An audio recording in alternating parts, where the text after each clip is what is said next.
মনের আবদার পূরণ করতে রাত ৩টা বাজে উঠে চিকেন চাউমিন তৈরি করে খেলাম। কি যে মজা হয়েছিল। আমার খুব একটা বাজে অভ্যাস আছে, রাতে ঘুম আসেই না, আর দিনে এত ঘুম পাই ঘুম থেকে উঠতেই ইচ্ছে করে না। হঠাৎই ফোন স্ক্রল করতে করতে একটা খাবার ভিডিও সামনে আসে, আর সেটাই ছিল চিকেন চাউমিন। রেসিপিটা দেখে এতটাই ভালো লেগে যায় আর ভীষণ ক্ষুধাও পেয়ে যায়। ভেবেছিলাম পরের দিন বিকেলে হয়তো বানিয়ে খাবো, কিন্তু মন কিছুতেই কথা শুনছিল না। তাই মনের কথা রাখতে চলে গেলাম কিচেনে। ফটাফট সবজিগুলো কেটে নিলাম, গাজর, পেঁয়াজ, আলু এবং কাঁচামরিচ। মোটামুটি সব উপকরণগুলোই আমার হাতের কাছে ছিল, শুধুমাত্র ছিল না স্টিক চাউমিন গুলো। মনকে সান্ত্বনা দিয়ে বললাম, ব্যাপার না, মেয়ের খাওয়ার নুডলস আছে, সেটা দিয়েই কাজ চালিয়ে নিব। মনের আবদার বলে কথা, আর এদিকে আমার পেটের মধ্যেও সুচো দৌড়াচ্ছিল। সাথে চিকেন আসলে আমি চিকেনের ব্রোনলেস পিসগুলো একটু আলাদা করে রাখি, তাহলে কিন্তু মজার মজার নাস্তা বানিয়ে খাওয়া যায়। এখানে আমার কাটাকাটির পর্ব শেষ, এবার চলে যাব মেন রান্নাতে। কড়াইতে পরিমাণ মতো জল দিয়ে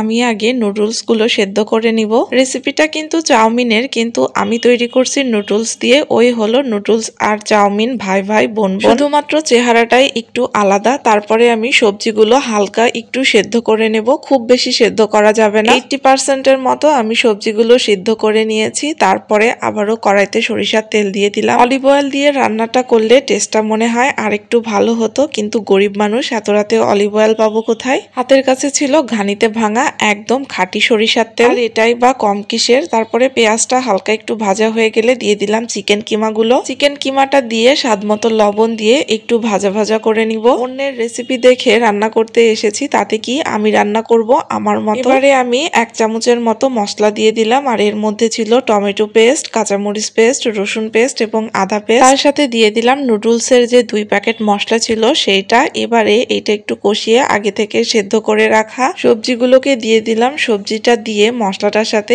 একটু কষিয়ে নিব। এইভাবে ঝটপট রান্না করেছিলাম ঠিকই, কিন্তু খেতে যে এত পরিমাণে সুস্বাদু হয়েছিল, আমার রান্নার সাথে কোনো রেস্টুরেন্ট ওয়ালারাও পারবে না। তারপরে দিয়েছিলাম একটু টমেটো সস আর উপর থেকে ধনিয়া পাতা। রান্নাটা প্রায় শেষের দিকে, এখানে ধনিয়া পাতা দিয়ে একটু নেড়েচেড়ে এবার দিয়ে দিব নুডলস গুলো। নুডলসের এই অবস্থা দেখে আমি তো একটু আতঙ্কিত হয়ে যাই যে নুডলসের ভর্তা হয়ে গেল কিনা। তারপরে একটু সময় মতো নিয়ে নাড়াচাড়া করে নিলাম, দেখলাম নুডলসের কেকটা খুলে একদম চাউমিন স্টাইলেরই হয়ে গেল। আর খেতে যে এতটাই ইয়াম্মি হয়েছিল, আপনারা হয়তো নুডলসের কালারটা দেখলেই বুঝতে পারছেন যে এইটা কতটা সুস্বাদু হয়েছিল আর খেতে কতটা জুসি হয়েছিল। রান্না বান্না শেষে আমি যখন এই খাবারটা খাচ্ছিলাম, প্রায় 4:30টার মতো বাজে, তখন মনের কথা শুনে সুস্বাদু একটা খাবার খেলাম, সেই সাথে মজাদার একটা রান্নাও শিখলাম। ভিডিওটি ভালো লাগলে অবশ্যই আমাকে অনুপ্রেরণা দিবেন। Thank you for watching. টাটা, বাই বাই।